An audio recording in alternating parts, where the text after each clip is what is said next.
సమాజ మార్పుకు పునాదులు ప్రభుత్వ పాఠశాలలు, విద్యా ఫలాలు అందరికీ అందించే నిలయాలు.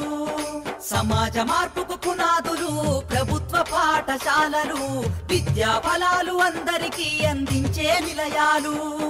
సమాజ మార్పుకు పునాదులు పాఠశాలలు, విద్యా ఫలాలు అందరికీ అందించే నిలయాలు. అమ్మ పాల కమ్మదనంలా చెల్లెలా, మన ఊరి బడి మన కండగా ఉంది తమ్ముడా. మధ్యాహ్నం భోజనం పెట్టి స్కాలర్షిప్పులు అందిస్తూ సంవత్సరానికి 2 జతల బట్టలు ఇస్తుంది, జతల బట్టలు ఇస్తుంది, జతల బట్టలు ఇస్తుంది. క్రమశిక్షణకు మారు పేరుగా విద్యార్థులను తీర్చిదిద్ది జీవితాలలో వెలుగులు వెన్నెలై కురిపిస్తుంది, వెన్నెలై కురిపిస్తుంది, వెన్నెలై కురిపిస్తుంది. పోస్ట్ ఇచ్చింది. అలాగే తల్లికి వందనం కానీ ఇంగ్లీష్ మీడియం మొత్తం సర్వేపల్లి రాధాకృష్ణ విద్యార్థి మిత్ర కిట్స్ ద్వారా అన్నీ కూడా షూసు, బ్యాగు, 3 జతల యూనిఫాము అన్నీ ఇస్తుంది. సో ఇన్ని సదుపాయాలు కల్పిస్తుంది. తప్పనిసరిగా పిల్లల్ని ప్రభుత్వ బడికి జాయిన్ చేస్తుంది.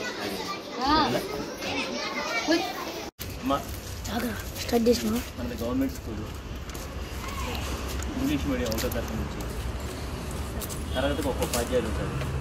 ప్రభుత్వము ఈ సంవత్సరం హెడ్ మాస్టర్ పోస్ట్ ఇచ్చారు. వారానికి 5 రోజులు నాణ్యమైనటువంటి గుడ్డు, మంచి గుడ్డు, 3 రోజులు చిక్కి 3 రోజులు ఖాళీగా ఉంటుంది. బాయ్స్కి ప్రభుత్వం ఎంతో వేల ఖర్చు పెట్టి మంచి క్వాలిఫైడ్ టీచర్స్ని ఇచ్చి తరగతికి ఒక ఉపాధ్యాయుని ఇచ్చి ఈ విధంగా మన పిల్లల కోసం ఏర్పాటు చేస్తుంది. సో మనం ఎక్కడో కాన్వెంట్లు వీటికి సంబంధించిన మీరు మీ పిల్లల్ని మాకు అప్పచెప్పండి, మంచి చదువుతో మీకు ఏమ్మా మీరు మన ఏరియాలో ఉన్నటువంటి మరి కొంతమంది కూడా మీకు చెప్పండి. ఈ వివరణ ఇవన్నీ కూడా పాయింట్స్ ఉన్నాయి. మీ ముగ్గురు కూడా మన స్కూల్కి రావాలి. Very good, very good. ఓకేనా? ఇవ్వండి.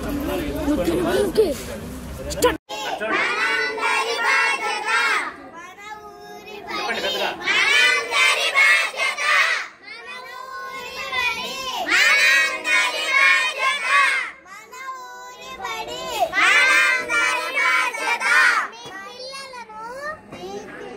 ప్రభుత్వ బడిలో చేర్పించండి.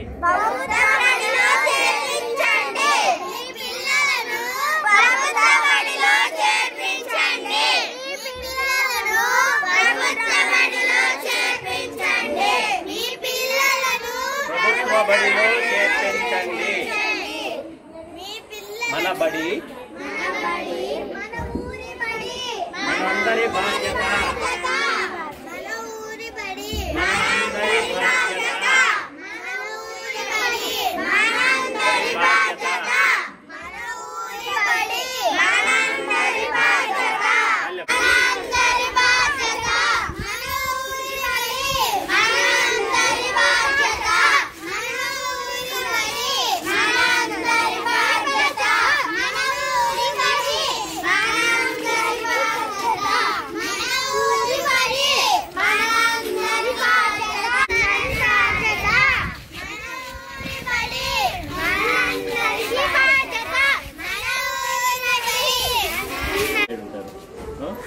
ప్రధానోపాధ్యాయుని పోస్ట్ ఇచ్చారు. ఇంగ్లీష్ మీడియం పెట్టారు. సర్వేపల్లి రాధాకృష్ణ విద్యా పథకం ద్వారా 3 జతల యూనిఫామ్స్, స్కూల్ బ్యాగు, 2 జతల సాక్సులు, ఇన్ని సదుపాయాలు కల్పిస్తుంది. మినరల్ వాటర్ ఫెసిలిటీ ఉంది. బాయ్స్కి గర్ల్స్కి సపరేట్ టాయిలెట్స్ ఉన్నాయి. విశాలమైన తరగతి గదులు, ఫర్నిచరు. మధ్యాహ్న భోజనంలో 5 రోజులు ఎగ్ ఉంటుంది, 3 రోజులు చిక్కి, 3 రోజులు రాగి జావ ఉంటుంది. మంచి బియ్యం, నాణ్యమైన బియ్యం, పౌష్టికరమైన ఆహారం, అది లంచ్ బాక్స్ గట్రా. అసలు ఇన్ని సదుపాయాలు ప్రభుత్వం కల్పిస్తుందమ్మా. మీరు పాపని మా ప్రభుత్వ బడిలో జాయిన్ చేయించండి. మా మీద నమ్మకం పెట్టండి. మీ పాపకి మేము బలవంతంగా చదువు మంచిగా వచ్చేటట్టు చేస్తాం. ఓకేమ్మా?